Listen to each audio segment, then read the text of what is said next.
Hello mga kakabs, ito nga pala yung niluto ko nung isang gabi. Bali nga pala ito ay hapunan lang nila. Yan ang request ng amo ko kasi nga siguro may party na naman. Alam ko na kasi pag mga ganito lang yung gusto nilang pagkain, sigurado may party na namang aatinan nila or may party na naman dito.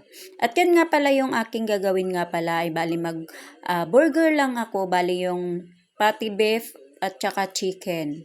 Yan lang, bumili lang sila sa labas kasi meron naman dito kaso mga frozen na gusto ko lang yung hindi na siya frozen para naman maganda kasi nga lulutuin namin doon sa may uling kasi nga taglamig na dito, nagsilabasan na yung kanilang mga apoy-apoyan dyan sa labas. Pag dito talaga, pag malamig na ang panahon, lahat nagsilabasan na yung mga lahat ng gusto nilang ilabas sa galing sa budiga. Ayan nga pala, meron nga pala ako dyan na yung onion rings at saka patatas.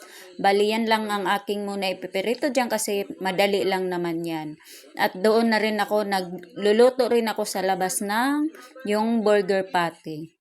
At yan nga pala habang ako ay nagsalang dyan, bali pinupunta-puntahan ko lang din yung aking mga niluluto doon kasi hindi ko naman pwede iasa sa mga kasama ko dito kasi may mga alaga siyang mga bata.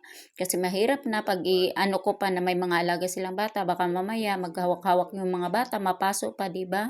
Maging kasalanan ko pa. At yan nga pala sa part niya, bali natapos na nga ako magperito at saka ina-arrange ko na rin yung kakailanganin ko kasi para naman pag sabi ko naluto na, ayan, lalabas ko na lahat yan. Naka-ready na yan.